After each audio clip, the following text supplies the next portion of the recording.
နေ့သာသနာတော်နှစ်2560ခုနှစ်ကောဇာတက္ကီ1389ခုနှစ်ကဆုံလာဇန်6ရက်2019ခုနှစ်5လပိုင်း1ရက်တနင်္လာနေ့ညနေခင်းအခါကာလမှာစင်ကာပူနိုင်ငံမိုးကုတ်ဝိပဿနာတရားစဉ်နဲ့လုပ်ငန်းစဉ်ပြန်ပွားရေးပြည်ပအဖွဲ့ခွဲ1သစ္စာပါရမီဓမ္မရိပ်သာမှာကြီးမှုပြီးတော့ဆင်ရင်ကျင်းပရတဲ့3ရက်တာနေ့အလုပ်ပေးတရားစခန်းနဲ့2ရက်တာညချမ်းဓမ္မဒါနဓမ္မပူဇာတရားဝဲတဲ့ဘက်မှာဒီကနေ့ဒုတိယနေ့တတိယနေ့ညနေခင်းအခါကာလတရားဘာဝနာများကြိုးစားအထောက်ကြဖို့ဆိုတဲ့မြင့်မြတ်တဲ့ရည်ရွယ်ချက်နဲ့ရောက်ရှိလာကြတဲ့အလုံးသောတရားဓမ္မပေါင်းသူတော်ကောင်းတို့ကိုဦးဇင်းတို့ဟောဖို့အလဲကျလာတဲ့တရားကတတိပဋ္ဌာန်ဘာဝနာတရားတော်ဘာဝနာတရား5မျိုးဗုဒ္ဓနုတ္တိဘာဝနာမေတ္တာဘာဝနာအတုပဘာဝနာမရဏနုတ္တိဘာဝနာအခုတတိပဋ္ဌာန်ဘာဝနာတတိပဋ္ဌာန်ဘာဝနာနဲ့ပတ်သက်ပြီးတော့တတိပဋ္ဌာန်ဘာဝနာရဲ့မြင့်မြတ်ပုံတတိပဋ္ဌာန်ဘာဝနာရဲ့ကောင်းကျိုးချမ်းသာကိုပေးနိုင်တဲ့စွမ်းရည်တတိများနောက်ပြီးတော့တတိပဋ္ဌာန်ကိုကြိုးစားအထောက်ရင်ဘလို့အနေထားမျိုးတွေရှိလဲကြိုးစားအထောက်မှုမရှိရင်ဘလို့အနေထားမျိုးတွေရှိလဲဆိုတာလေးကို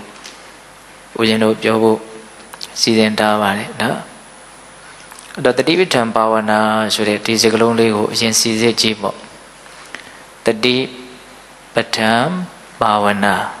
တတိပဋ္ဌာနဘာဝနာတတိဆိုတာ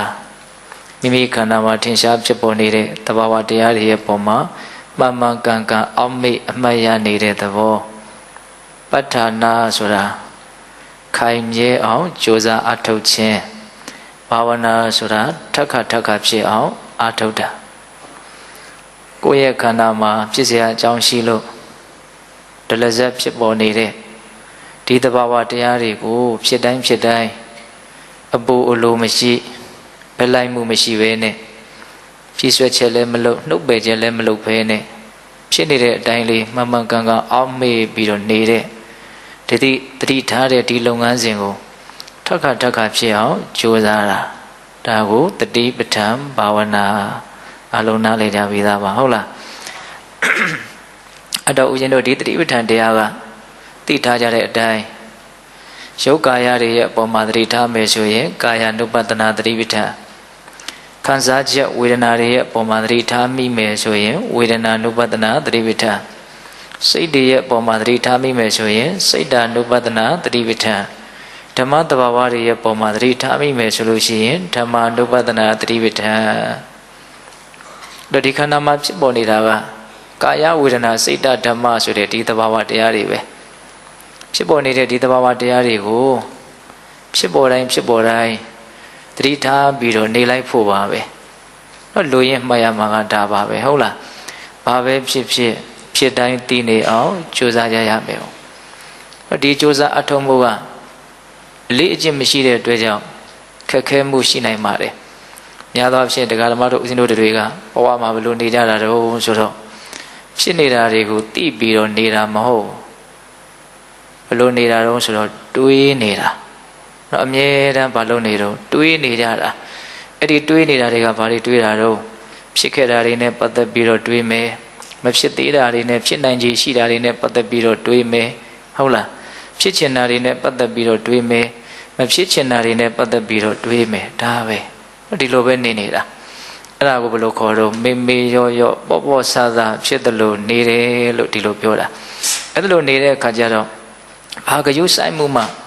တော့ဘာရည်ရွယ်ချက်မှမရှိဘူးလို့ဆိုနိုင်တယ်မြင့်မြတ်တဲ့ဘက်မှာရည်ရွယ်ချက်မရှိဘူးတော့ငါဘယ်လိုနေမယ်ဆိုတဲ့သတ်မှတ်ချက်လည်းမရှိဘူးကြုံရအာယုန်နေနဲ့ကြုံတယ်လို့ပဲနေသွားတာတော့နေခဲ့တဲ့အနေထားလေးကအဲ့ဒီတိုင်းပဲနော်ကြုံရအာယုန်နေနဲ့ကြုံတယ်လို့ပဲနေသွားတာအဲ့ဒီအာယုန်နေနဲ့တွေ့တဲ့အခါမှာကိုယ်စိတ်ထဲမှာသဘောကျစရာလို့ထင်တာတွေရှိတယ်သဘောမကျစရာလို့ထင်တာတွေရှိတယ်အဲ့ဒီအာယုန်တွေရဲ့လှည့်စားမှုကိုခံယူရင်းနဲ့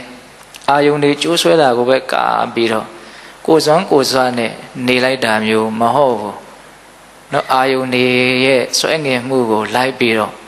နော်စိတ်ကူးပြီးတော့တွေးပြီးတော့နေတာအဲ့ဒီမှာဘယ်အာယုန်ကစိတ်ကိုနော်လှည့်စားမှုအများဆုံးဖြစ်မလဲလို့ဆိုရင်ဓမ္မာယုံပေါ့ဟုတ်တယ်မဟုတ်လားဓမ္မာယုံနော်ဖြစ်ခဲ့တာတွေအဖြစ်သေးတာတွေစိတ်ထဲမှာအများကြီးပုံဖော်ပြီးတော့တွေးနေတာရှိတယ်နောက်တစ်ခါတလေမျက်လုံးကြီးဖွင့်နေပြီမလို့ရှေ့ကမြင်ချင်းမှမြင်တာကိုယ်အတွေးနဲ့နေတာကိုယ်အတွေးထဲမှာတခြားပုံရိပ်တစ်ခုရှိနေတယ်ဟုတ်လားတခါတလေသူများပြောနေမလို့ကြားချင်မှကြားတာကိုယ်အတွေးနဲ့ကိုယ်နေတာကိုယ်အတွေးထဲမှာအခြားအတန်တွေရှိခြင်းရှိနေနိုင်တယ်ဒါပါလေလို့မေးရင်ဓမ္မာယုံနေပေါ့ဒါတွေနဲ့ပဲနေတာအဲ့ဒါတွေကိုပဲအမျိုးမျိုးသတ်မှတ်ချက်တွေနဲ့နော်နှစ်လှလှဘဝကမှတ်သားခဲ့တဲ့တင်ညာတွေရဲ့လွှမ်းမိုးမှုနဲ့နေကြတာပေါ့နော်အဲ့တော့အခုနေတာကအဲ့ဒီနေနည်းနဲ့စန့်ကျင်ပြီးတော့ဖြစ်နေတာကိုသိပြီးတော့နေရမယ်ဆိုတော့နေသားတကြမရှိဘူးပေါ့နော်ဟုတ်လားဒါကြောင့်တရားအထောက်ရတာစိတ်တွေကလည်းပြန်လွတ်လိုက်တာအစဉ်ကလည်းပြေခဲ့လိုက်တာဆိုတာအဲ့ဒါပဲအဓိကဟုတ်လားစိတ်ကသူနေကြအတိုင်းလေးပဲနေကျင်တာအကုန်လုံးကသဘာဝတရားတွေကြီးပဲနော်ပုဂ္ဂိုလ်တ attva လည်းမဟုတ်ဘူးငါလည်းမဟုတ်ဘူးသူလည်းမဟုတ်ဘူးငါအစွမ်းသူအစွမ်းဒါတွေဘာမှမရှိဘူးဖြစ်เสียရှိတဲ့အတိုင်းဖြစ်နေတာကိုကမိမိရောပေါ့ပေါ့ဆဆနေတဲ့အလေးကျင့်တွေများနေမယ်အကောင်းနေမယ်ဆိုရင်အဲ့ဒါကြီးကအရှိန်နဲ့သွားနေမှာပဲဟုတ်လားတတိလေးနဲ့နေတဲ့အရှိန်အကောင်းမယ်ဆိုလို့ရှိရင်အဲ့ဒါလေးကလည်းအရှိန်နဲ့သွားနေမှာပဲနော်ဒါကြောင့်တတိပဋ္ဌာန်ဘာဝနာတရားဆိုတာတော့နေကြအနေအထားမျိုးကနေဖောက်ထွက်ပြီးတော့နေတာထူးထူးဆန်းဆန်းကြီးတော့လည်းမဟုတ်ပါဘူးအလွန်ရိုးရှင်းပါလေဖြစ်နေတာကိုဖြစ်နေတဲ့အတိုင်းလေးသိပြီးတော့နေလိုက်ဖို့ပဲနော်အဲ့ဒါလိုနေခြင်းအပြင်ဖြစ်နေတဲ့သဘာဝတရားတွေရဲ့အနေအထားမှန်ကိုကောင်းကောင်းသိနိုင်တယ်ပေါ့အဲ့ဒါကိုပဲမြတ်စွာဘုရားကရုပ်ကာယဝေဒနာစိတ်ဓမ္မလို့နော်၄ပိုင်းပိုင်းပြီးတော့ခွဲလိုက်တော့သတိပဋ္ဌာန်တရားက၄ပါးဖြစ်သွားတယ်ပေါ့အဲ့ဒီသတိပဋ္ဌာန်တရား၄ပါးကိုပဲမြတ်စွာဘုရားကအလွန်ဖြူရှင်တဲ့တရားဖြစ်တယ်လို့ဟောတယ်ဘုရင်တို့သတိပဋ္ဌာန်တန်ရုပ်ထဲမှာအကုသလရာတိတုတ်တံဆိုတာရှိတယ်အကုသလဆိုတာအကုသိုလ်ပေါ့ရာတိဆိုတာအစုအပေါ်အကုသလရာတိတိဘိက္ခဝေဝရမာနောပင်စနိဝရဏေတမဝဒမာနောဝရေယယဟန်တို့တဲ့အကုသိုလ်အစုအပုံကြီးလို့ကောင်းကောင်းမွန်မွန်ပြောကျင်တယ်ဆိုလို့ရှိရင်နိဝရဏတရား၅ပါးကိုအကုသိုလ်အစုအပုံကြီးလို့ပြောလိုက်ပါတဲ့ကေဝလောဟာယံဘိက္ခဝေအကုသလရာတိပင်စနိဝရဏအဲ့ဒီနိဝရဏတရား၅ပါးဟာတက်တက်သောအကုသိုလ်အစုပုံကြီးဖြစ်တယ်တဲ့နော်အကုသိုလ်ဆိုတာဘာလဲအကုသိုလ်ဆိုတာအပြစ်ရှိတဲ့သဘောဆင်းရဲဒုက္ခဆိုတဲ့အကျိုးကိုပေးတတ်တဲ့သဘောရှိတာကိုအကုသိုလ်လို့ခေါ်တာမို့လားနော်အကုသလတာဝိဇ္ဇဒုက္ခဝိပါကလက္ခဏာနော်အကုသိုလ်ဆိုတာတာဝိဇ္ဇအပြစ်နဲ့တကွာဖြစ်တယ်ဒုက္ခဝိပါကဆင်းရဲတဲ့အကျိုးကိုပေးတတ်တဲ့သဘောရှိတယ်ပြင်တော့ပရမတ္ထသဘာဝလေးတွေမှာသူ့သဘောလက္ခဏာနဲ့သူအကုန်လုံးကအသီးသီးရှိတယ်လူတယောက်ဆိုရင်သူကအရက်ရှိအသားဖြူဖြူဟဲ့သူ့ရဲ့တိတာပေါ်လွင်ထင်ရှားတဲ့လက္ခဏာရှိတယ်အဲ့လိုမျိုးတတ်မှတ်ပြီးတော့ပြောဖို့အတွက်နော်ပရမတ္ထတရားတွေမှာလည်းသူ့လက္ခဏာနဲ့သူရှိတယ်နော်အကုသိုလ်မှာပဲလက္ခဏာရှိလေအပြစ်ရှိတဲ့သဘောဆင်းရဲဒုက္ခကိုပေးတတ်တဲ့သဘောရှိတယ်ဒါအကုသိုလ်ရဲ့ပင်ကိုလက္ခဏာဟုတ်လားအဲ့ဒါအဲ့ဒီအကုသိုလ်လို့မှန်မှန်ကန်ကန်ပြောကျင်တယ်ဆိုရင်နိဝရဏတရား၅ပါးကိုအကုသိုလ်လို့ပြောလိုက်ပါတယ်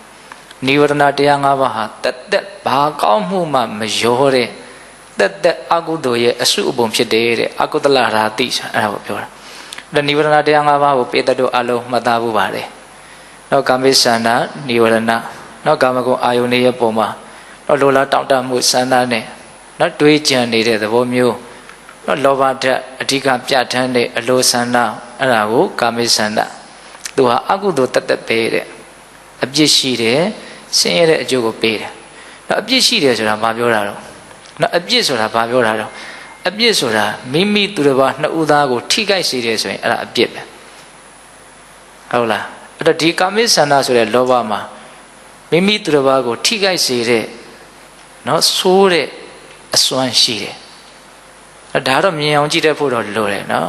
ဒီလောဘကြောင့်ကိုဒုက္ခရောက်တော့တာကိုထိခိုက်တော့တာအများကြီးရှိတယ်ကိုလောဘကြောင့်သူတော်ထိခိုက်တော့တာဒုက္ခရောက်တော့တာလည်းအများကြီးရှိတယ်ဒါကြောင့်အပြစ်ရှိတယ်တဲ့မကောင်းတဲ့အကျိုးကိုလည်းဆင်းရဲတဲ့အကျိုးကိုလည်းပေးမယ်ဒါကြောင့်ဒီလောဘကိုဘာလို့ပြောတော့တတ်တတ်သောအကုသိုလ်ရဲ့အစုအပုံကာမိသန္တာနိဝရဏပြီးတော့ပါတော့ပြာပါဒနိဝရဏပြာပါဒနိဝရဏဆိုတာမကျေနပ်မှုစိတ်တိုင်းမကြမှုနော်ဒေါသဖြစ်နေတဲ့သဘောကိုပြာပါဒနိဝရဏလို့ပြောတာသူလည်းပဲအပြစ်ရှိတယ်ဆင်းရဲတဲ့အကျိုးကိုပေးတယ်နောက်ပြီးတော့ထိနာမိတ်တာနိဝရဏအချင်းငိုင်းမြည်တဲ့သဘောထိုင်မိုင်းတဲ့သဘောဟုတ်လားပြီးတော့ပါတော့ဥဒိစ္စကုတ်ကုတ်ဆနိဝရဏဥဒိစ္စဆိုတာစိတ်ရဲ့ပြန့်လွင့်မှုနော်ကုတ်ကုတ်ဆဆိုတာကနောင်တတပံပူလောင်မှုနောင်တနဲ့စိတ်နှလုံးပူလောင်တာစိတ်နှလုံးပူလောင်တဲ့နောင်တကသူကအကျဉ်းမြင့်နှမျိုးရှိတယ်မဟုတ်တာတွေလုံးမိပြောမိတွေးမိလို့ရရတဲ့နောင်တရှိတယ်ဟုတ်တာတွေမလုံးမိလို့ရရတဲ့နောင်တလည်းရှိတယ်ဟုတ်လားမဟုတ်တာတွေအလုံးများရင်လည်းနောင်တရတယ်နော်ကိုမကျဉ်းတတ်ဘူးကိုเจ้าကိုတွေးမိရင်စိတ်ထဲမှာပူရတယ်လောင်ရတယ်အဲ့ဒါကိုယ်စားပဲမဟုတ်တာလုံးမိမှနောင်တရတာလားမဟုတ်သေးဘူးကြံသေးတယ်ဟုတ်တာမလုံးမိရင်လည်းနောင်တရတယ်အဲ့ဒီနောင်တမျိုးကများသောအားဖြင့်ပူတဲ့နာတဲ့သေတဲ့အခါမှာရတတ်တယ်ငါလွဲချော်ခဲ့မိပြီငါအသုံးမကျဘူးလှုပ်တဲ့လှုပ်ထက်တာကိုငါမလှုပ်ခဲ့ရဘူးကိုတွေ့ရကိုအများကြီးထိုးနှက်ပြီးတော့စိတ်တွေပူရတယ်လောင်ရတယ်နောင်တနော်အကုသိုလ်ကိုလုံးမိလို့ရတဲ့နောင်တကိုမိုက်နောင်တလို့ဆိုနိုင်တယ်ကုသိုလ်တွေကိုမလုပ်ခဲ့ရလို့ရတဲ့နောင်တကိုမေ့နောင်တလို့ဆိုနိုင်တယ်မိုက်လို့ပဲရတဲ့နောင်တပဲဖြစ်ဖြစ်မေ့လို့ပဲရတဲ့နောင်တပဲဖြစ်ဖြစ်ပူလောင်မှုကိုတော့တေချာပေါက်ဖြစ်စေတာအမှန်ပဲအဲ့ဒီနောင်တကြောင့်ပူရတာကိုကုတ်ကုတ်ဆလို့ခေါ်တယ်တဲ့အဲ့ဒါလို့စိတ်နှလုံးပြန့်လွင့်မှုနဲ့နောင်တကြောင့်ပူလောင်ရတဲ့ဒီဥဒိစ္စကုတ်ကုတ်ဆဟာလည်းပဲအကုသိုလ်အစုအပုံကြီးဖြစ်တယ်တဲ့ဟုတ်လားပြီးတော့ဗာကြံသေးတော့ဝိသိကိစ္စနိဝရဏတန်တရားတွေသူတော်ကောင်းတရားနဲ့ပတ်သက်ပြီးတော့တန်တရားဖြစ်တယ်မဝေခွဲနိုင်မှုမဆုံးဖြတ်နိုင်မှုစေတနာမြတ်သုံးပါးနဲ့ပတ်သက်ပြီးတော့စိတ်ထဲမှာမှန်ကန်တိကျတဲ့အဖြစ်တရားကိုမချမှတ်နိုင်တဲ့အတွက်ကြောင့်ရှေ့တိုးရမှလို့နောက်ဆုတ်ရမှလို့ဒိုလောတွေးတော့ပြီးတော့နေတဲ့တန်တရားအဲ့ဒီတန်တရားဟာလည်းပဲနိဝရဏတရားအဲ့ဒီနိဝရဏတရားဟာလည်းဘာလဲအကုသိုလ်အစုအပုံကြီးပဲလို့ခေါ်တယ်နော်ဒါကြောင့်အကုသိုလ်အစုအပုံကြီးလို့မှန်မှန်ကန်ကန်ပြောကျင်တယ်ဆိုရင်အခုဆိုခဲ့တဲ့နိဝရဏတရား၅ပါးကိုအကုသိုလ်အစုအပုံကြီးလို့ပြောလိုက်ပါတယ်ဆက်ပြီးတော့မြတ်စွာဘုရားပြောတယ်ကုသလရာတိတိဘိက္ခေဝရမာနောစတ္တာရောတတိပဋ္ဌာနေတမ္မာဝဒမာနောဝရေယယဟန်တို့တဲ့ကုသိုလ်အစုအပုံကြီးလို့မှန်မှန်ကန်ကန်ပြောကျင်တယ်ကောင်းကောင်းမွန်မွန်ပြောကျင်တယ်ဆိုရင်တတိပဋ္ဌာန်တရား၄ပါးကိုပြောလိုက်ပါတယ်ဟောတတိပဋ္ဌာန်တရား၄ပါးကိုကြတော့တတ်သောကုသိုလ်ရဲ့အစုအပုံဖြစ်တဲ့ဘာမကောင်းတာလေးမှရောရှက်နေတာမရှိဘူးနော်ကုသိုလ်ဆိုတော့ဘာလဲသောတော်ကအကုသိုလ်နဲ့ဆန့်ကျင်ပဲနော်အကုသိုလ်ကတော့အပြစ်ရှိတယ်ဆင်းရဲတဲ့အကျိုးကိုပေးတယ်ကုသိုလ်ကတော့အပြစ်ကင်းတယ်ချမ်းသာတဲ့အကျိုးကိုပေးမယ်ဒါသူ့ရဲ့သဘောလက္ခဏာကုသလအနဝဇ္ဇဒုက္ခဝိပါကလက္ခဏာ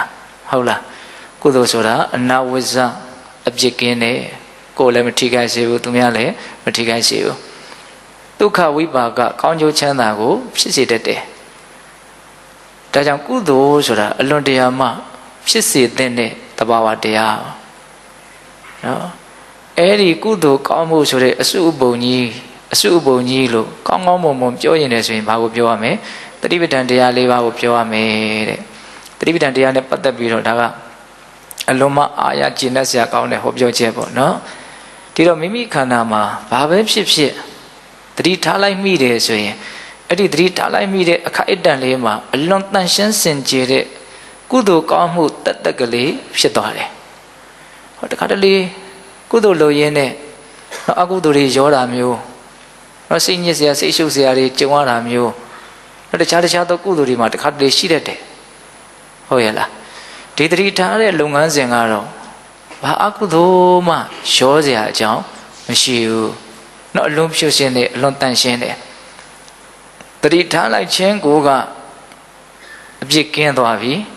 ကောင်းကျိုးချမ်းသာကိုပေးဖို့အတွက်အခြေအနေတည်းရဖန်တီးပြီးသားဖြစ်သွားတယ်ဟုတ်လား ဒါကြောင့်တတိပဋ္ဌာန်ရဲ့စွန့်ရည်တတိနော်ယုတ်ကာယရဲ့အပေါ်မှာပဲတတိထားထားခံစားချက်ဝေဒနာရဲ့အပေါ်မှာပဲတတိထားထား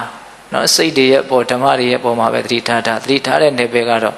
ဒီခန္ဓာမှာဖြစ်သမျှသဘာဝတရားတွေအကုန်လုံးဟာတတိထားစရာနယ်ပယ်ကြီးပါပဲဟုတ်တယ်မဟုတ်လားဟိုတနေ့ကအတုပဘာဝနာယမှာပြောခဲ့တဲ့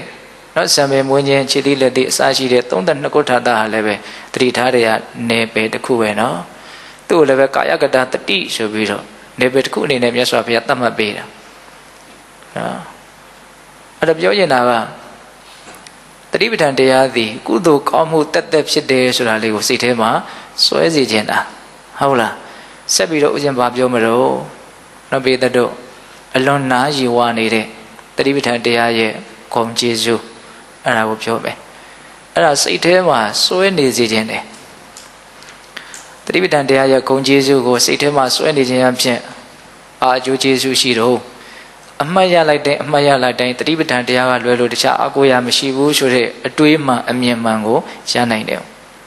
ဟုတ်လားတတိပဋ္ဌာန်တရားရဲ့ဂုဏ်ကျေးဇူးဘယ်နှမျိုးလဲ9မျိုးမြတ်စွာဘုရားဟောတယ်မဟာတတိပဋ္ဌာန်သုတ်တန်ကြီးမှာအလုံးနာယူဝနေမယ်လို့ဦးဇင်းထင်တယ်နော်ဧကာယနောယံဘိခဝေမေဃောတတ္တနာဝိတုဒ္ဓိယတောကပရိဒေဝနာတမတိကမာယဒုက္ခဒေါမနတနာအထင်ကမာယညာယတ္တအဓိကမာယနိဗ္ဗာနတ္တတစ္ဆိကိရိယာယယရိဒံစတ္တရောတတိပဋ္ဌာနာမဟာတတိပဋ္ဌာနာသုတ်တန်ကြီးဟိုမြတ်စွာဘုရားဟောပြီဆိုတော့တတိပဋ္ဌာန်တရားကိုဘလို့ကြိုးစားရတယ်ဘလို့အားထုတ်ရတယ်ဆိုတာကိုဘာမှမပြောသေးခင်မှာအခုငါသင်ပြပေးမယ်အဲ့ဒီတတိပဋ္ဌာန်တရားကိုအားထုတ်မယ်ဆိုလို့ရှိရင်ဟောဒီလိုအကျိုးကျေးဇူးတွေရနိုင်တယ်လို့အကျိုးကျေးဇူးကိုအရင်စပြီးတော့မြတ်စွာဘုရားဟောတာအကျိုးကျေးဇူးကိုအရင်ပြောတာနော်အဲ့ဒါကိုတက္ကရာဆရာကြီးကဘလို့ဖွင့်ပြတော့နော်ကဗလာရောင်းတဲ့ကဗလာကုံတယ်နော်ကဗလာအဝတ်အထည်ကိုရောင်းတဲ့ကဗလာကုံတယ်ကသူ့ရဲ့ကဗလာကိုရောင်းတဲ့အခါမှာဒီကဗလာကဘလို့နုညံ့ပါတယ်ဘလို့တိမ်မွေ့တာဘလို့အရည်သွေးရှိတာဘလို့လှတာဘလို့အရည်သွေးကောင်းတာလို့သူ့ရဲ့ကဗလာကိုဘာလို့ရတော့ကြော်ညာရတယ်ဟုတ်လားဓမ္မတာလည်းကဗလာကိုဝယ်တဲ့လူကဟိုအချင်းစိတ်ပေါအောင်မယ်အဲ့ဒါကိုဥမာပေးတယ်တတိပဋ္ဌာန်တရားကိုအားထုတ်ရင်ရရှိမဲ့အကျိုးကျေးဇူးကိုပြောလိုက်တော့ဒီအကျိုးကျေးဇူးကိုရကျင်တဲ့စိတ်နဲ့တတ္တဝါတွေကတတိပဋ္ဌာန်တရားကိုအားထုတ်ကြလိမ့်မယ်ဒါကိုမြတ်စွာဘုရားမျှော်လင့်ပြီးတော့တတိပဋ္ဌာန်တရားဟောတဲ့နေရာမှာအကျိုးကျေးဇူးကိုအရင်စပြီးတော့ဟောပြတာဒါကြောင့်ဒီအကျိုးကျေးဇူးတွေကစဉ်းစားသင့်တယ်ပေါ့နော်အဲ့ဒါပထမအကျိုးကျေးဇူးကဘာပြောတာတော့နော်ဧကာယနောယံဘိခဝေမေဃောတတ္တနာဝိတုဒ္ဓိယတတ္တနာတတ္တဝါတို့ရဲ့ဝိတုဒ္ဓိယစိတ်သက်ဖြူရှင်တန်ရှင်းသွားခြင်းဆိုတဲ့အကျိုးကျေးဇူးကိုရရှိဖို့အတွက်အယံမေဃောဟောဒီတတိပဋ္ဌာန်ဆိုတဲ့လမ်းစဉ်ဟာဧကာယနောတကြောင်ဒီသောလမ်းဖြစ်တယ်တဲ့နော်ဧကာယနာဆိုတဲ့စကားလုံးလေးနဲ့ဟောတာနော်ဧကာယနာဆိုတာတကြောင်တည်းသောလမ်းနော်လမ်းနှစ်လမ်းမရှိဘူးဆိုလိုတာကစိတ်သက်ဖြူရှင်တန်ရှင်းဖို့အတွက်တခြားကျင့်သုံးစရာနီလမ်းမရှိပါဘူးလို့ပြောတာဒီတနည်းပဲရှိတယ်လို့ပြောတာ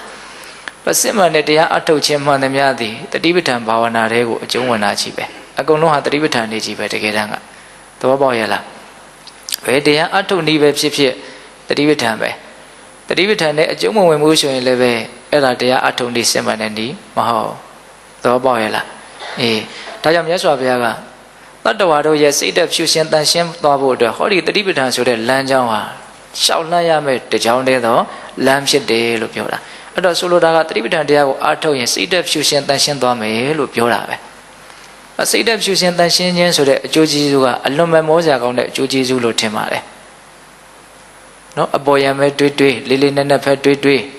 လေးလေးနက်နက်တွေးမယ်ဆိုရင်လည်းပဲစိတ်ဓာတ်ကဖြူရှင်တန်ရှင်းမှုဝိတ္တုဒ္ဓိရှိမှဒီစိတ်ကဣရိတာကနေလွတ်မြောက်မှုဝိမု ക്തി ဆိုတာဖြစ်နိုင်တာဟုတ်လားစိတ်တက်မဖြူစင်မဲနဲ့လွတ်မြောက်မှုဆိုတာမရနိုင်ဘူးဒါကအမြင်မှားဆုံးအနေအထားကိုပြောတာပေါ့နော်ဘုရင်တို့အပေါ်ယံကြည့်မယ်ဆိုလို့ရှိရင်ပဲလူတယောက်ရဲ့တန်ဖိုးကဘာလဲစိတ်တက်ဖြူစင်တန်ရှင်းမှုပဲဟုတ်တယ်မဟုတ်လားယူသားဖို့ပဲဖြောင့်မတ်ဖို့ပဲစိတ်ရဲ့မလိုလားအပ်တဲ့အညစ်အကြေးတွေနည်းဖို့ပဲစိတ်ရဲ့အညစ်အကြေးတွေကဘာတော့အလိုဆန္ဒတွေမကျေနပ်မှုတွေမနာလိုမှုတွေဝန်တိုမှုတွေရှင်ပြိုင်မှုတွေဟုတ်တယ်မဟုတ်လားအဲ့ဒီအောက်တန်းကြတဲ့ယုံရင်ကြံထမ်းတဲ့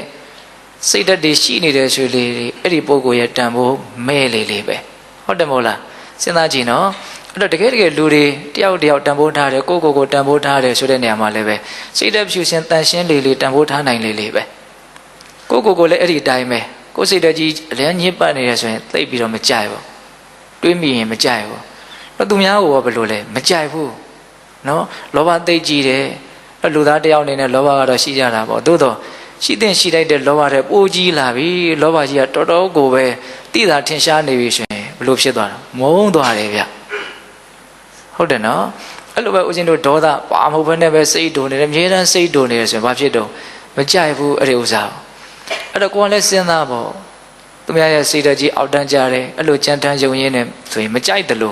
့ကိုယ်စိတ်ဓာတ်ကြီးယုံရင်းကြမ်းတမ်းတယ်ဆိုရင်လည်းကိုယ်နိစ္စရပတ်ဝန်းကျင်ကကိုယ့်ကိုကြိုက်မှာမဟုတ်အဲ့တော့လူတွေဟာတယောက်နဲ့တယောက်တန်ဖိုးထားပြီးတော့ဆက်ဆံတယ်ဆိုတာအဓိကအဲ့ဒီစိတ်ကလေးကိုကြည့်ပြီးတော့ဆက်ဆံကြတာရေရှည်မှာအဲ့ဒါပဲတော့အစကတူတွေ့ရတာတော့ရုပ်ရည်သွင်းပြင်ကိုတွေ့ရတာပေါ့နော်အဲ့ဒါနဲ့ပေါင်းတဲ့ဆက်ဆံကြတယ်နောက်ကြတော့ဒီစိတ်ကတဖြည်းဖြည်းနဲ့လူအကြောင်းပါလဲပေါင်းတော့သိလာတာပေါ့ဟုတ်လားပေါင်းလို့သိလာပြီဆိုတော့ဟဲ့စိတ်ကြီးကလည်းဘလို့ကြီးတော့ရုပ်ကိုမပြောတော့ဘူးနော်အဲ့ဒီကြတော့ရုပ်ကသိအရေးမပါတော့ဟုတ်လားအဲ့ဒီစိတ်ကိုမကြိုက်တာနဲ့ပဲတချို့တယောက်နဲ့တယောက်ပါဖြစ်သွားတော့ဝဲသွားကြရောရုပ်ကြီးကတော့ဒီရုပ်ပဲနော်ဒါပေမဲ့ဘာလို့မကြိုက်လို့ဖြစ်သွားတော့စိတ်ကိုမကြိုက်တာအဲ့တော့စိတ်ဓာတ်ဖြူစင်တန်ရှင်းမှုကိုလူတွေဘလောက်အရေးထားလဲဆိုတာကိုသတိရပြီးတော့ကိုယ့်ရဲ့စိတ်ဓာတ်ကိုဖြူစင်အောင်ကြိုးစားရမှာဒါသူများကမျက်နှိုးဖို့အတွက်ဆိုတဲ့ရည်ရွယ်ချက်နဲ့ကြိုးစားခိုင်းတာမဟုတ်ပါဘူးလောကမှာဖြစ်တတ်တဲ့သဘောကိုပြောပြတာဟုတ်လားအဲ့တော့ဦးဇင်းတို့မြတ်စွာဘုရားဟောထားတာလေအဲ့ဒီတိုင်းပဲနော်တတ္တဝါတွေရဲ့စိတ်ဓာတ်ကိုကြည့်ပြီးတော့တတ္တဝါတွေဟာမျက်နှိုးကြတယ်မမျက်နှိုးကြဘူးတန်ဖိုးထားကြတယ်တန်ဖိုးမထားကြဘူးဆိုတာဖြစ်သွားတာပဲနော်ဒါကြောင့်ကိုယ့်ရဲ့စိတ်ကလေးကိုဖြူစင်တန်ရှင်းအောင်အပြည့်ကင်းအောင်ကြိုးစားရမယ်ရောနော်စိတ်ဓာတ်ဖြူစင်တန်ရှင်းမှုဆိုတဲ့အကျိုးကျေးဇူးကိုနော်အလေးနဲ့ပဲတွေးအပေါ်ရံပဲတွေးသူဒီတန်ဖိုးအကြီးမားဆုံးလို့နားလည်ရမှာကိုဆိုကြပါစို့တတ္တဝါတွေကိုအစင်အတန်းပိုင်းခြားတဲ့နေရာမှာဘယ်လိုပိုင်းခြားတော့နော်ဒုက္ခတိဘုံလို့ပိုင်းခြားတယ်ပိဋ္ဌာန်တွေအပေသူအပေသားအပေဘုံသားတွေဟုတ်လားလူဘုံပိုင်းခြားတယ်အဲလူဘုံမှာလဲဘယ်လိုပြောတော့သူကြတော့ဒုက္ခတိဘုံဟုတ်လားအဲ့ဒီမှာဦးဇင်းတို့ဒုက္ခတိမှာလည်းပဲနော်ဒွိဟိတ်ရှိတယ်တိဟိတ်ရှိတယ်ဒွိဟိတ်ဆိုတာဘာတော့နော်အလောဘအဒေါသနော်ဟိတ်နှစ်ပါးပေါ့နော်ဟောငါတိဟိတ်ကြတော့အလောဘအဒေါသအမောဟအတိညာမှာပါလာတယ်နော်စိတ်ရဲ့အရည်သွေးမြင့်လာတာကိုကြည့်ပြီးတော့တိုင်းတာဟုတ်လားနော်နောက်ပြီးတော့ဦးဇင်းတို့လူတွေရဲ့အစဉ်အတန်းကိုအကျဉ်းမြင့်ဘလို့ပိုင်းမယ်တော့ပုထုဇဉ်ရဲ့အရိယာရဲ့လို့ပိုင်းတယ်နော်ပုထုဇဉ်မှာလည်းပဲအန္တပုထုဇဉ်ရှိတယ်ကလျာဏပုထုဇဉ်ရှိတယ်ဟုတ်တယ်မဟုတ်လားအန္တပုထုဇဉ်ကဘယ်မှာရှိတော့အောက်ခြေမှာရှိတယ်သူ့အထက်မှာကလျာဏပုထုဇဉ်ရှိတယ်သူ့အထက်မှာနော်သောတာပန်ရှိမယ်သဂရဂံရှိမယ်အနာဂံရှိမယ်ယန္တာရှိမယ်ဒါလူအစဉ်တန်းပဲတကယ်တမ်းကဟုတ်လားအဲ့ဒီအစဉ်တန်းကိုဝေဖန်ကြည့်လိုက်လေဗျာဘာလို့ထားတာတော့စိတ်အနေထားကိုကြည့်ပြီးတော့ပဲပိုင်းခြားထားတာဟုတ်လားအန္တပုထုဇဉ်တဲ့ဘာမှမှန်မှန်ကန်ကန်မသိဘူးသူသိတာကရှိဖို့ရဖို့နောက်လူလောကကြီးဘလို့နေဖို့ဒီလောက်ပဲသိတာဒါတွေဟာပုဂ္ဂိုလ်တ attva သဘောမဟုတ်ဘူးဓမ္မသဘာဝတွေဖြစ်တယ်လို့အဲ့လိုလေးနဲ့တဲ့အပိုင်းခန္ဓာရဲ့အကြောင်းကိုသိတဲ့အပိုင်းကျတော့ဘာမှမရှိဘူးအဲ့မျိုးမရှိတာကိုဘာခေါ်တော့အန္တပုထုဇဉ်လို့ခေါ်တာယုံမှမသိနာမှမသိဟုတ်လားသဘာဝတရားတွေရဲ့အကြောင်းဘာမှနားလည်ဖို့အတွက်စိတ်မဝင်စားဘူးအန္တပုထုဇဉ်နောက်ကလျာဏပုထုဇဉ်ကျတော့အဲ့ဒါထက်ပိုပြီးတော့မြင့်မားသွားတယ်နော်သဘာဝတရားတွေလို့သိတယ်သိအောင်လဲကြိုးစားတယ်အနိစ္စဒုက္ခအနတ္တသိခြင်းနဲ့သိအောင်ကြိုးစားတယ်ဒီအနေထားမျိုးကိုဘာလို့ခေါ်တော့ကလျာဏပုထုဇဉ်နောက်ဆုံးသစ္စာလေးပါးကိုထွန်းဖောက်ပြီးတော့သိသွားပြီနော်တက္ကာယဒိဋ္ဌိဆိုတဲ့အညစ်အကြေးကင်းသွားပြီဝိသိကိစ္စဆိုတဲ့အညစ်အကြေးကင်းသွားပြီအိတ်တံမစ္စရိယဆိုတဲ့အညစ်အကြေးကင်းသွားပြီဆိုဘာဖြစ်သွားခေါ်တော့သောတာပန်ဖြစ်သွားတယ်ခေါ်တာအစဉ်တန်းဘာဖြစ်သွားမြင့်သွားတာစိတ်ဓာတ်ရဲ့အညစ်အကြေးထူပြောလေလေတတ္တဝါရဲ့အစဉ်တန်းနှိမ့်လေလေနော်စိတ်ဓာတ်ရဲ့အညစ်အကြေးပါလေလေတတ္တဝါရဲ့အစဉ်တန်းမြင့်လေလေပဲဒါပဲတဲ့ဟုတ်လားဒါကြောင့်ကိုယ့်ရဲ့စိတ်ဓာတ်ကိုအစဉ်တန်းမြင့်နေတယ်ဆိုရင်အညစ်အကြေးနည်းအောင်လုပ်ရမယ်ပေါ့နော်အဲ့ဒါဒီတတိပဋ္ဌာန်ဆိုတဲ့လမ်းစဉ်ကအညစ်အကြေးကိုနည်းယုံနေမကောဘူးလုံးဝဖြူစင်သွားသည့်အထိသူ့ကိုကြိုးစားအထောက်မယ်ဆိုရင်ဖြစ်သွားနိုင်တယ်哦ဒါကိုပြောတာနော်ဒါနံပါတ်1ရရှိနိုင်မယ်အကျိုးကျေးဇူးတတ္တနံဝိတ္တုဒ္ဓိယ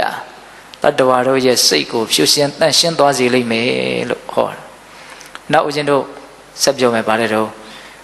တောကပရိဒေဝနံတမတိကမာယစိုးရင်ချင်းတောကနဲ့ ငိုကြွေးခြင်းပရိဒေဝတို့ကိုလွန်မြောက်သွားစေလိမ့်မယ်ဟာ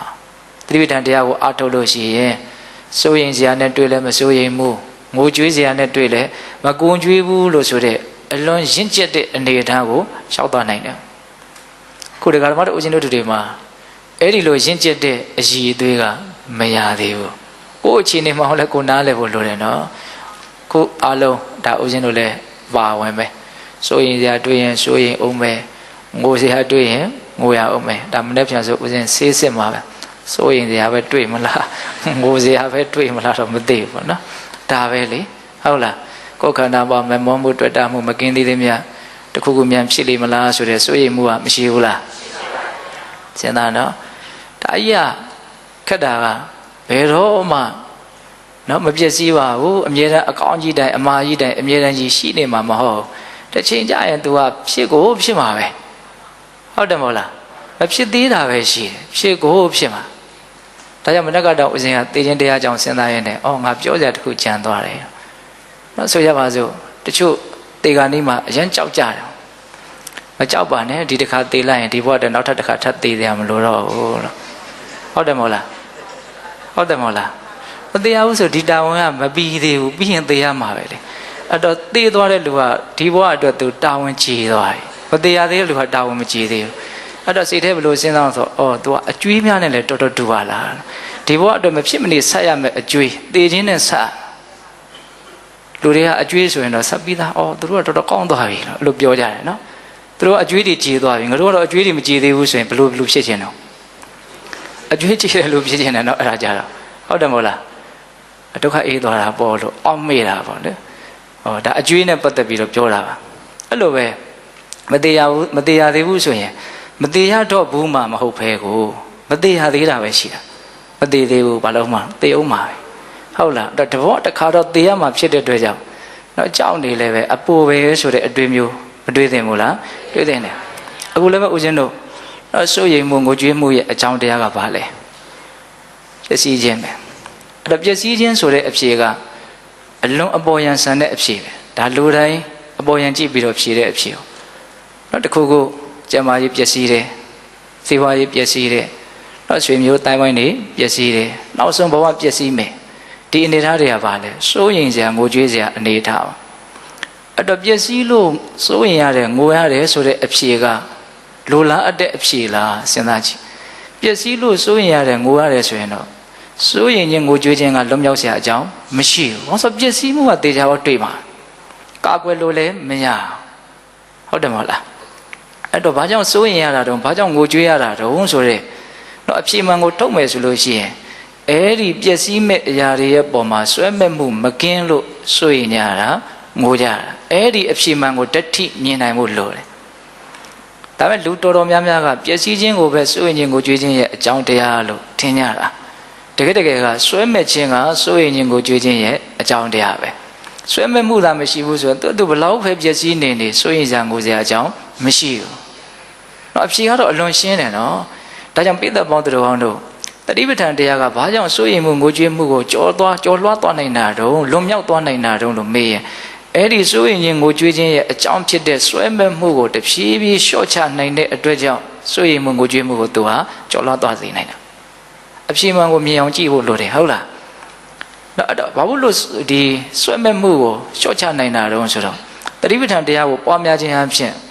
ဘဝခန္ဓာဟာဆွဲမဲ့စရာမရှိဘူးဆိုတဲ့အဖြေမှန်ကိုတဖြည်းဖြည်းနဲ့ပြတ်သားသားသူရသွားနိုင်တာဒါပဲအမှန်ပေါ့နော်ဖြစ်နေတဲ့အနေအထားမှန်ကဆွဲမဲ့စရာမရှိဘူးဆွဲမဲ့စရာရှိတယ်လို့ဖြစ်နေတာကကိုယ့်အထင်ကိုယ့်ရဲ့မှားယွင်းမှုဒါကြောင့်မြတ်စွာဘုရားဟောတာရှိတယ်လေအတ္တတံတတ္တရူပေန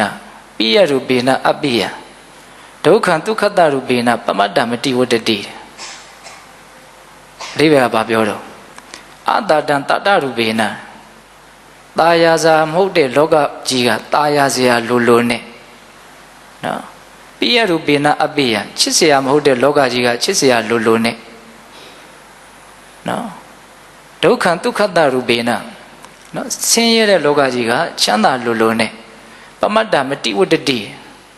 မေးလျော့နေတဲ့တတိမရှိတဲ့ပုဂ္ဂိုလ်ကိုအမြဲတမ်းလွှမ်းမိုးဖြည့်ဆည်းနေတယ်တဲ့ဒီကာထာလေးလည်းပဲအရန်သဘောကျတဲ့အကောင်း ဒါကလောကရဲ့သဘောနဲ့တတ္တဝါတွေရဲ့အနေအထားရှင်းပြတာပေါ့နော်လောကကြီးကตายရစရာလောကကြီးမဟုတ်ဘူးဒါပေမဲ့လို့တတိမရှိဘူးဒီတိုင်းအမတ်တမဲ့နေမယ်ဆိုရင်အဲ့ဒီตายရစရာမဟုတ်တဲ့လောကကြီးကပဲအဲ့ဒီတတိမရှိတဲ့ပုဂ္ဂိုလ်ကိုตายရစရာလိုနဲ့လှည့်စားပြီးတော့သူ့ကိုလွှမ်းမိုးဖိစီးသွားလိမ့်မယ်လို့ပြောတ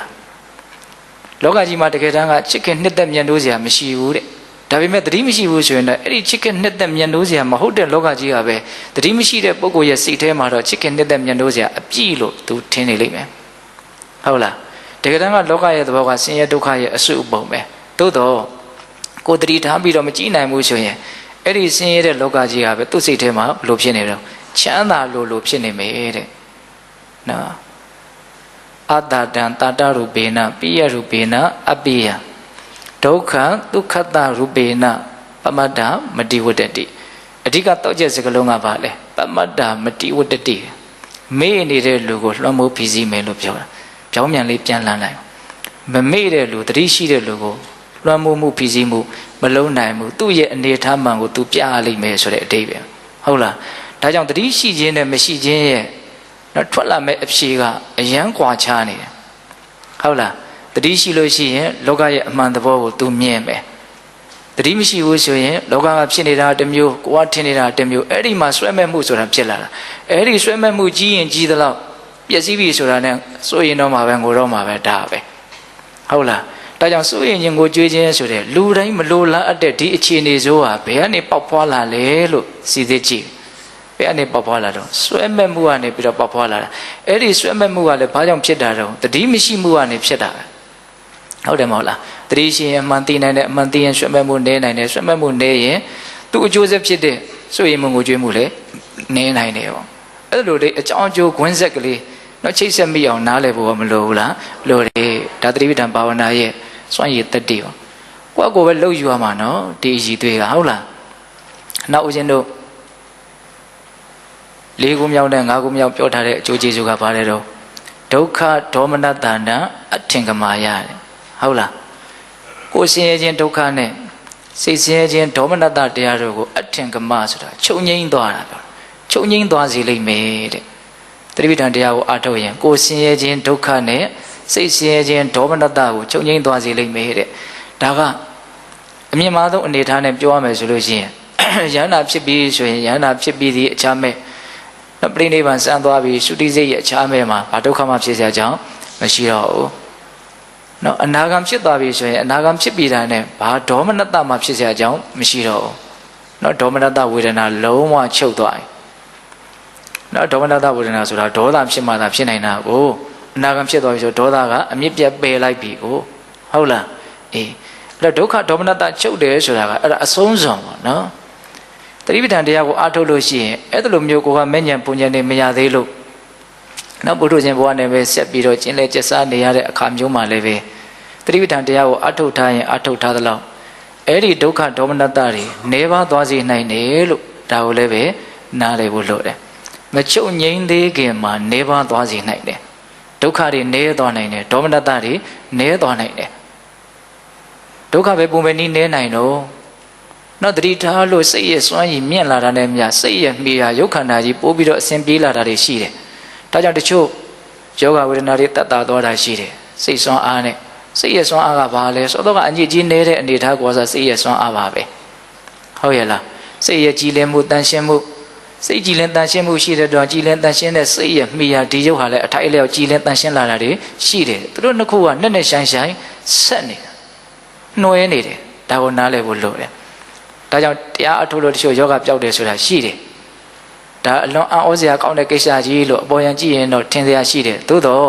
့တဘာဝကြကြစဉ်းစားမယ်ဆိုရင်ဒီစိတ်နဲ့ဒီရုပ်လုံးဝကြီးဆက်နွယ်နေတာဘာမှမဖြစ်နိုင်ကြအကြောင်းမရှိဘူးစိတ်ကောင်းသွားတယ်နဲ့ရုပ်ကောင်းသွားတာစိတ်ဆိုးတာနဲ့ရုပ်ဆိုးတာတွေကိုကြည်သောအဖြစ်စိတ်ကောင်းရင်ရုပ်ကောင်းသွားနိုင်တယ်ဆိုတာကိုမှတ်လို့မရဘူးလားနော်စိတ်တွေညစ်လို့စိတ်တွေရှုပ်လို့စိတ်တွေပူလို့ယောဂအမျိုးမျိုးဖြစ်ကြတယ်လို့အခုဆေးပညာရှင်တွေမပြောဘူးလားဟုတ်တယ်နော်စိတ်ကြောင့်ယောဂဖြစ်တယ်လို့ပြောရင်စိတ်ကြောင့်ယောဂပျောက်တယ်ဆိုတာလည်းသေချာပေါက်ဖြစ်နိုင်တာပေါ့ဟုတ်တယ်မဟုတ်လားအဲကြောင့်ဒုက္ခကိုနည်းသွားနိုင်တယ်ပေါ့နောက်ဒေါမနတနည်းနိုင်တယ်ဆိုတာလည်းအလွန်ထင်ရှားတယ်လောကရဲ့အကြောင်းဘဝရဲ့အကြောင်းကိုသိအမြင်များလေးစိတ်တူစရာမကျေနပ်စရာတကယ်တမ်းကမရှိပါလား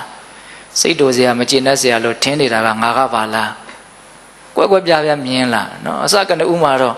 ဒင်းကိုအစားစိတ်တူစရာတော်တော်ကောင်းနေတာသူများကြီးပုံချနေတာဟုတ်လားကိုဒေါသဖြစ်တဲ့ကိစ္စကိုကိုအသုံးမကျတာကိုနည်းနည်းမှမမြင်ဘူးဟုတ်လားအဲ့ဒီလိုဖြစ်အောင်လုပ်လို့ငါအဲ့လိုဖြစ်ရတယ်ဆိုတော့ဒါအကုန်ညံ့တာကြီးပိုးပြီးတော့တောင်ဘောလုံးကြီးပေါ်လာသေးတယ်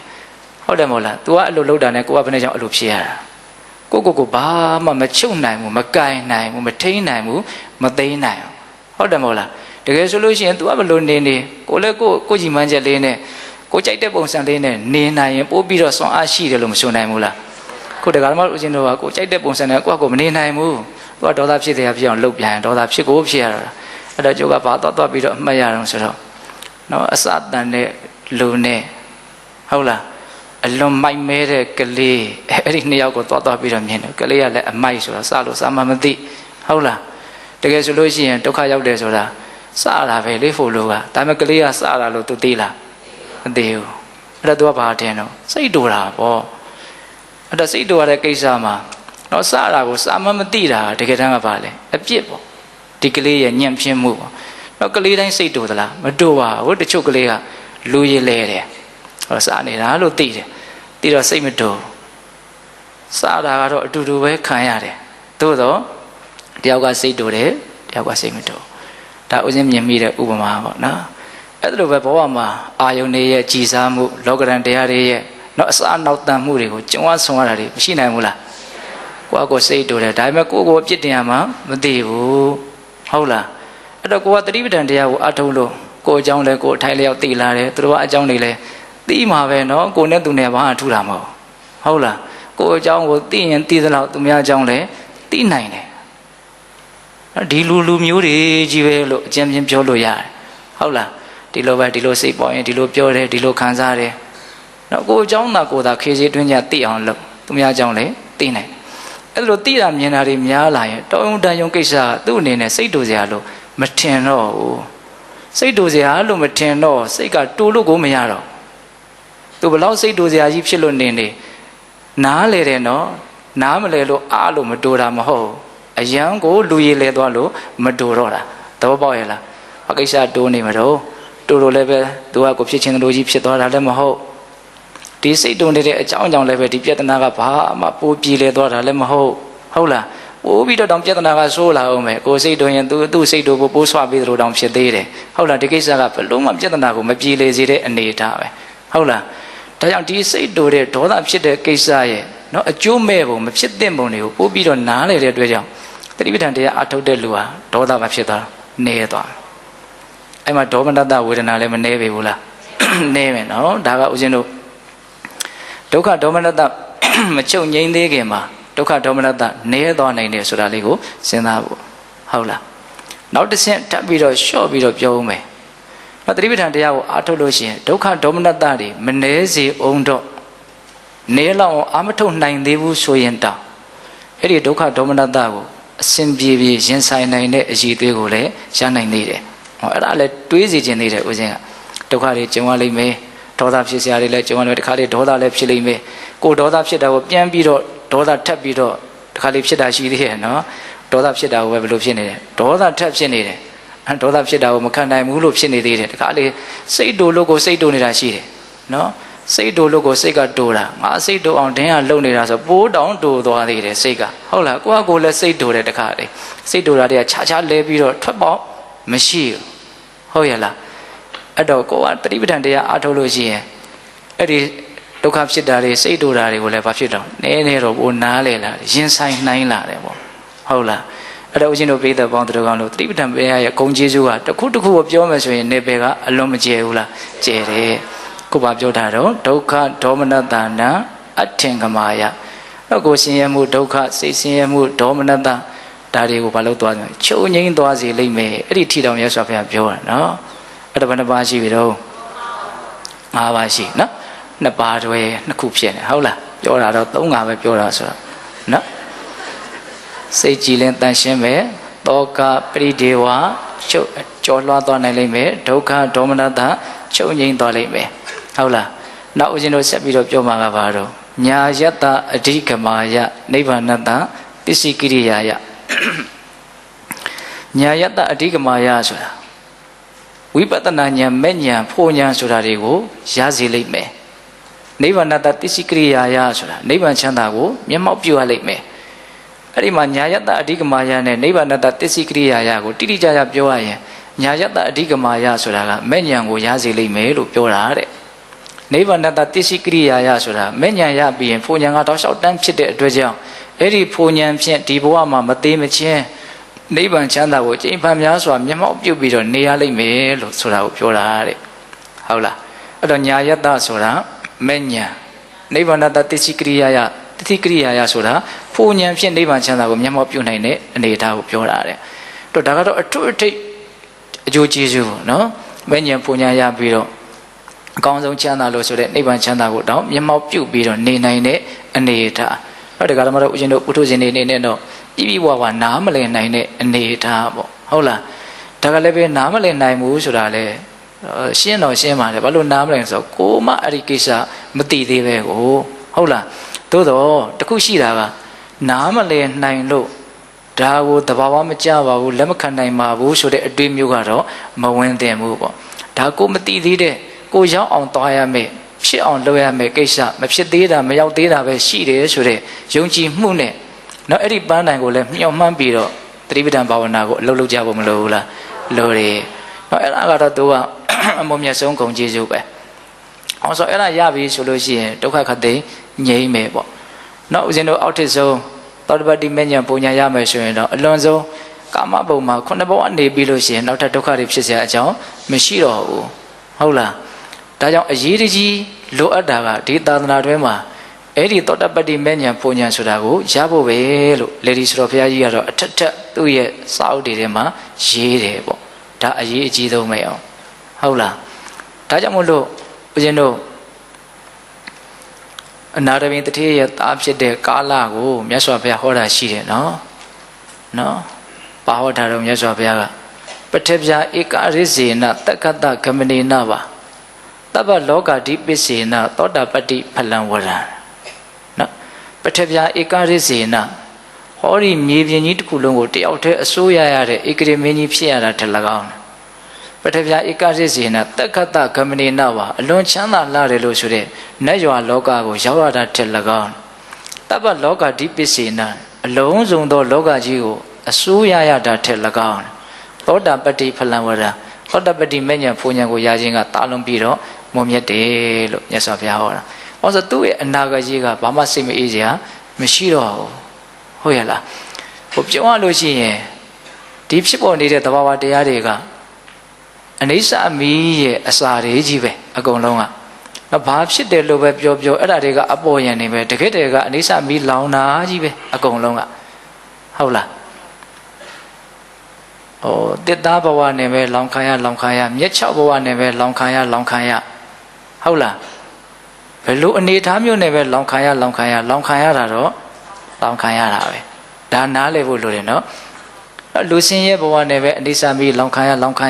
လူချမ်းသာဘဝနဲ့ပဲအနိစ္စမီလောင်ခံရလူအဖြစ်နဲ့ပဲလောင်ခံရနတ်အဖြစ်နဲ့ပဲလောင်ခံရအလောင်ခံရတာကတော့အလောင်ခံရတာပဲအတူတူပဲဒါကိုနားလည်ဖို့လိုတယ်ဒါကြောင့်အလုံးကိုဝေဖန်တဲ့အခါကျတော့ဘလို့ဖြစ်ထွက်လာတော့ဒုက္ခသစ္စာဆိုအဲ့ဒါကိုပြောတာနော်အဲ့ဒီကြတော့ကိုပြချမ်းသာမှုမရှိတော့ဘူးဘယ်သူဟာဒုက္ခသစ္စာပါဘယ်ဝါဟာဒုက္ခသစ္စာပါလို့ပြောမနေတော့ဘူးနော်ဒီယုတ်ဒီနံဟာဒုက္ခသစ္စာလို့ပြောလိုက်တယ်ဟောအဲ့တော့တရားဓမ္မတို့ဦးဇင်းတို့တွေကမဲ့ညာပုံညာနိဗ္ဗာန်ချမ်းသာကိုမရသေးဘူးဆိုရင်ဒီယုတ်ဒီနံရဲ့နော်ဒုက္ခကိုဘာလို့ရမလို့ခံရမယ်ပေါ့ဟုတ်တယ်မဟုတ်လားဒါကြောင့်ဒီမဲ့ညာပုံညာကိုရခြင်းကနော်အကြီးမားဆုံးသောအကျိုးကျေးဇူးလို့မဆိုနိုင်ဘူးလားဆိုနိုင်တယ်အဲ့ဒါကိုရခြင်းနဲ့ဆိုရင်လည်းဘာလို့အောင်တော့တတိပဋ္ဌာန်တရားကိုပွားများရမယ်တဲ့ဟုတ်လားအဲ့တော့အကျိုးကျေးဇူးဦးဇင်းတို့9မျိုးပေါ့နော်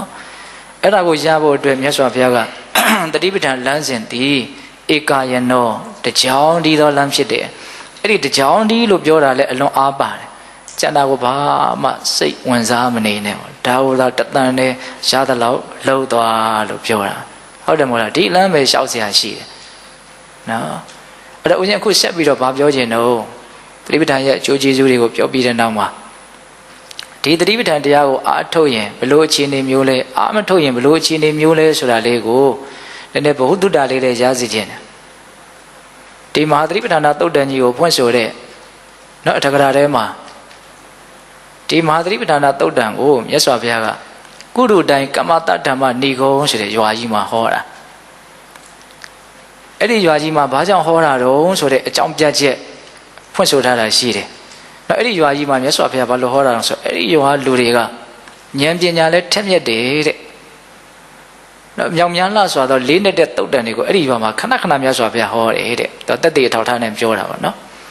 ်ပြီးတော့အဲ့ဒီရွာကလူတွေကအထူးသဖြင့်ဒီတတိပဋ္ဌာန်တရားရဲ့ပုံမှာအလွန်မှမျက်မျက်နှုံနှုံလေးလေးစားစားစ조사အထုတ်တဲ့အလေးကျင့်လည်းရှိတယ်တဲ့ဒါကြောင့်တတိပဋ္ဌာန်တရားကိုအဲ့ဒီမှာမြတ်စွာဘုရားဟောတာတဲ့ငကိုယ်တည်းဆိုသူတို့ကအထုတ်တဲ့အလေးအကျင့်တွေရှိနေကြပြီးသားတဲ့နော်တတိပဋ္ဌာန်တရားကိုအဲ့ဒီမှာသူတို့ဟာဘလောက်ထိတတိပဋ္ဌာန်တရားကိုလေ့ကျင့်မှုမျက်နှုံမှုလေးစားမှုရှိတယ်လေအဲ့ဒီအချက်နဲ့ပတ်သက်ပြီးတော့မှတ်တမ်းသဘောမျိုးလေးရေးထားတာတွေ့ရတယ်နော်အဲ့ဒီဏိဂုံးရွာကရွာသူရွာသားတွေတယောက်နဲ့တယောက်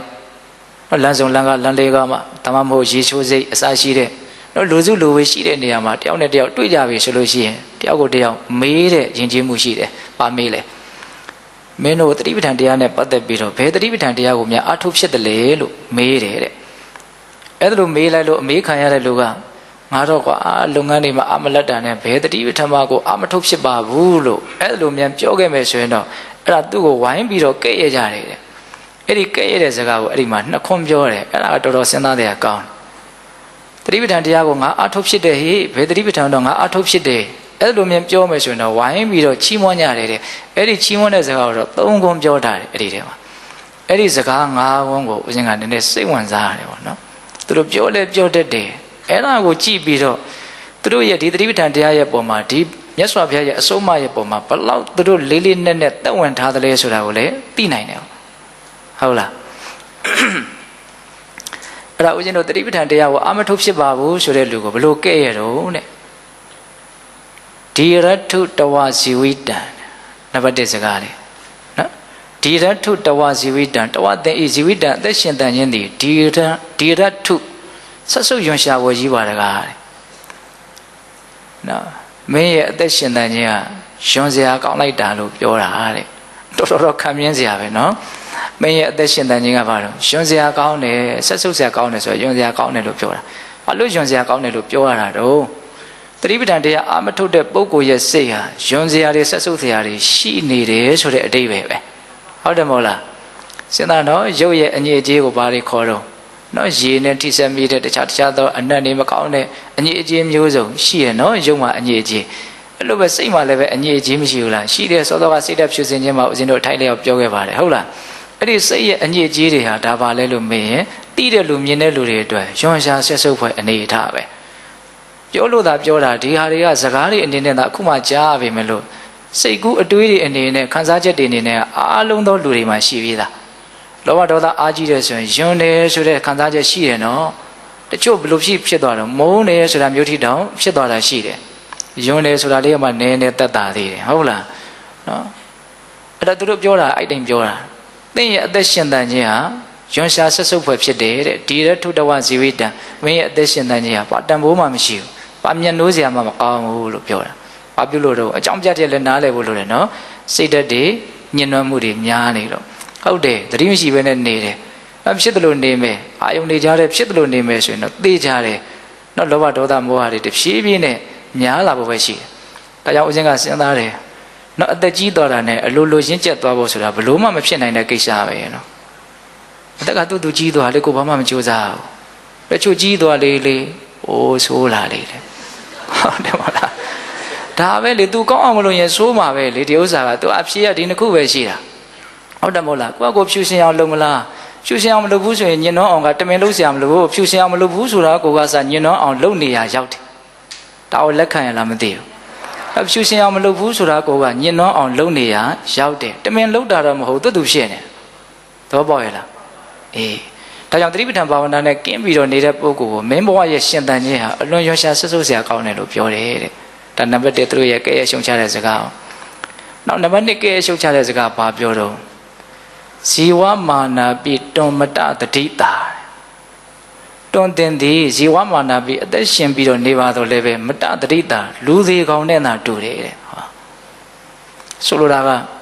မင်းဘဝကတော့ရှင်လေးရဲ့နဲ့သေးနေတာလို့ပြောတာတဲ့ဟောတော့ခေစကားအနေနဲ့အဲ့လိုပြောကြတာပါမရှိဘူးလားရှိတယ်နော်မင်းဘဝကတော့ကွာရှင်လေးရဲ့နဲ့သေးနေတာပါတော်တော်စိတ်ပြည့်စရာကောင်းတဲ့အနေအထားမျိုးဆိုရင်အဲ့ဒီစကားမျိုးသုံးကြတယ်နော်ငါဘဝကတော့ကွာရှင်လေးရဲ့နဲ့သေးနေတာပါတော်တော်တောင်တနာစရာကောင်းတယ်ဟုတ်လားတချို့အဲ့လိုပြောကြတာမရှိဘူးလားရှိတယ်နော်ရှင်လေးရဲ့နဲ့သေးနေတာဘာရှင်တန်မှုမှမရှိဘူးအဲ့တော့ဒီနေရာမှာသေးတယ်ရှင်တယ်ဆိုတဲ့စကားအများကြီးစဉ်းစားကြရရှိလားတစ်ပင်တစ်ပင်သေးသွားတယ်တစ်ပင်တစ်ပင်ရှင်းနေတယ်ဆိုတာလေးနဲ့ဥမာလေးလဲစဉ်းစားကြည့်ပါကြည်ပွားနေတယ်တွတ်တက်နေတယ်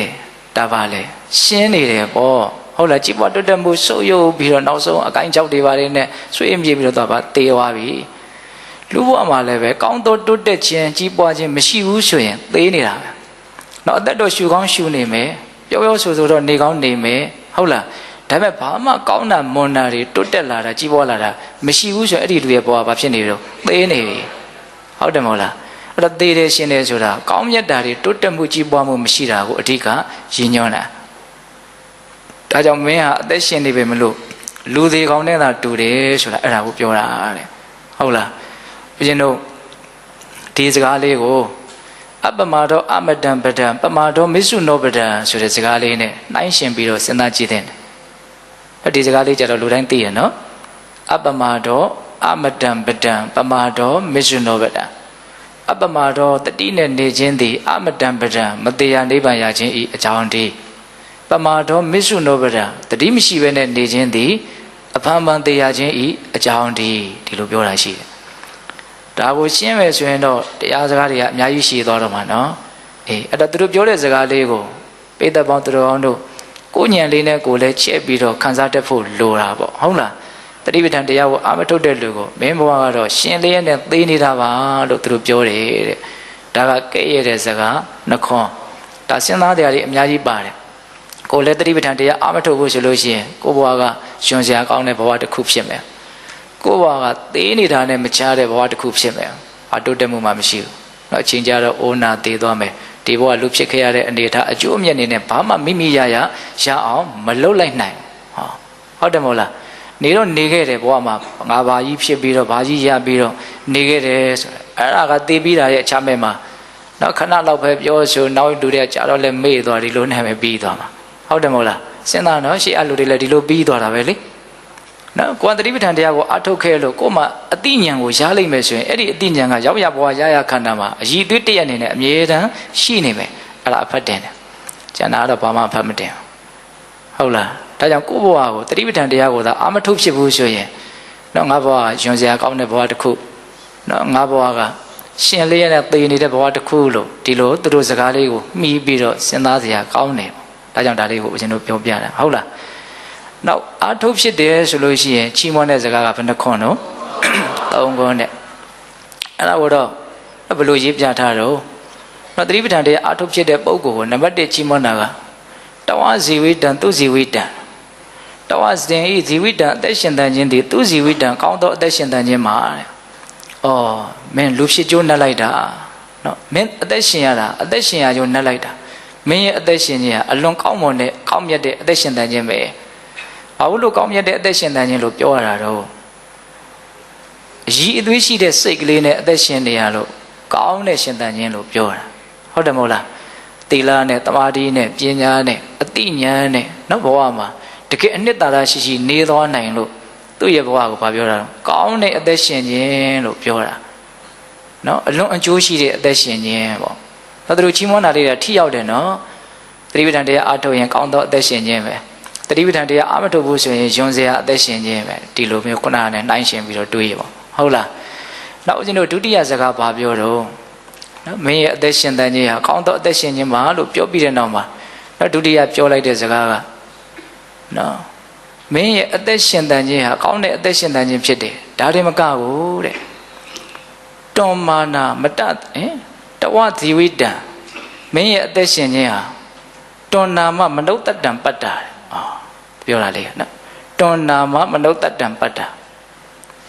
မင်းဟာလူအဖြစ်ကိုရပြီလို့ဆိုနိုင်နေတဲ့တွန်နာမမနုဿတ္တံပတ္တာ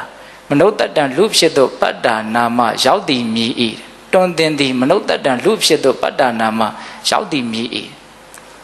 ဆိုလိုတာကမင်းလူဖြစ်ပြီလို့ပြောတာတဲ့နော်ဒီစကားပိုးတောင်းထိသေးတယ်သိလား